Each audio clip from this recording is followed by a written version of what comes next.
చూస్ country delight, live better. ఇప్పుడే country delight app ని download చేసుకోండి. ఎలా అనిపించింది వాటు? బాగుంది బ్రో, చాలా బాగుంది బ్రో. కూలీ కంటే బాగుంది బ్రో. కూలీ కూడా చూసాను. కూలీ ఫస్ట్ ముందు కూలీకి వెళ్ళా బ్రో, బోర్ కొట్టింది. బయటకు వచ్చేసి ఇంకా దీనికి వాటుకి వచ్చేసా. నేను ముందు నాకు వాటు మీద లేవు బ్రో ఎక్స్పెక్టేషన్స్, కానీ ట్విస్ట్ వాటు బాగుంది బ్రో. సెకండ్ ఇంటర్వెల్ ట్విస్ట్ ఉంటుంది బ్రో. ఇంటర్వెల్ ట్విస్ట్ చూసి బయటకు వచ్చేసినా మీ డబ్బులు వర్త్ బ్రో. ఓకే, సినిమా మొత్తం గాల్లో ఉంటుంది.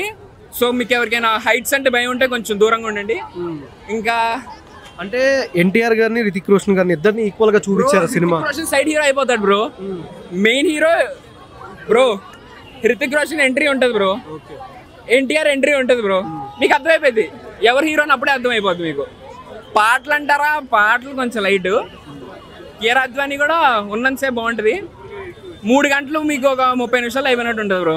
అంటే మెయిన్ మేజర్ సీక్వెన్స్ ఎప్పుడు అనిపించింది సినిమా మొత్తంలో? సినిమా మొత్తం హాలీవుడ్. ఈ సీన్కి మించి ఇంకో సీను, ఆ సీన్కి మించి ఇంకోటి. సినిమా దిగుద్దేమో అని భయం వేస్తుంది బ్రో సెకండ్ హాఫ్ స్టార్ట్ అవగానే. కానీ ఆ భయం ఏం లేకుండా సెకండ్ హాఫ్ కూడా స్మూత్గా వెళ్ళిపోతుంది. బాగుంటుంది భయ్య. దేవరా కంటే బాగుంటుంది భయ్య. అంటే ఎన్టీఆర్ గారి కాల్ ఎగరేసినట్టు ఎగరేచ్చా ఇంకా సినిమా అందరూ. కాల్ రండి భయ్య, మీరు బట్టలు ఇప్పేసి రావచ్చు భయ్య, అంత బాగుంది. మీరు ఫ్లాష్ బ్యాక్ అయితే సాంగ్స్ ఎట్లా అనిపించింది? సాంగ్స్ ఏం లేవు భయ్య. ఒక సాంగ్ ఉంటుంది మీకు కొంచెం. ఎన్టీఆర్ కి అయితే ఎన్టీఆర్ వచ్చినప్పుడల్లా వెనక టైగర్ అని సౌండ్ వస్తుంది బ్రో. హృతిక్ రోషన్ కి అసలు ఏదో ఇంకా ఏమో మరి సైడ్ యాక్టర్ అనుకున్నట్టున్నారు. మెయిన్ యాక్టర్ అయితే ఎన్టీఆర్ బ్రో. మందే ఈసారి. ఎత్తండి కాలర్లు ఎత్తుకోండి. ఎక్స్పెక్ట్ చేయొచ్చు కలెక్షన్. మన చింటూ అన్న చెప్పినట్టే మన బాధ్యత ఏంటి, హిందీ బెల్ట్ కంటే ₹1 ఎక్కువ పెట్టాలా, అదే అవుద్ది. స్క్రీన్లు సరిపోయేమో కూలీ తీసేయండి కొంచెం. ఎందుకంటే 5కి 6 ఇస్తావయ్యా. కొంచెం పెంచుంటే ఇంకా డాన్స్ కొంచెం పెంచుంటే సరే బాగుండేదని అనిపిస్తుంది. మరి ఏం లేదు, అట్లా ఏమి లేదు. ఇద్దరలా ఒకటేనండి, ఎవరికి ఏరు చేయడానికి లేదు. హిందీలో ఆయన టాప్ అయితే మనకి తెలుగులో అయిన టాప్ కదా, సూపర్గా ఉందండి. కాకపోతే నేను అందరికి చెప్పేది ఏంటంటే మన ఎన్టీఆర్ సార్ డాన్స్ అన్నది ఎందుకు మిస్ చేశారని నేను అడుగుతున్నా. నేను ఇది క్వశ్చన్ చేస్తున్నా. ఎందుకంటే డాన్స్ ప్రాణం, యూత్కి అన్నది డాన్స్ అన్నది మాకు చాలా ఇష్టం అనమాట. ప్రతి మూవీకి వచ్చేది ఎక్కువ ఆయన డైలాగ్కి, డాన్స్కి వచ్చేది మేము. కానీ దీంట్లో లేదే. కానీ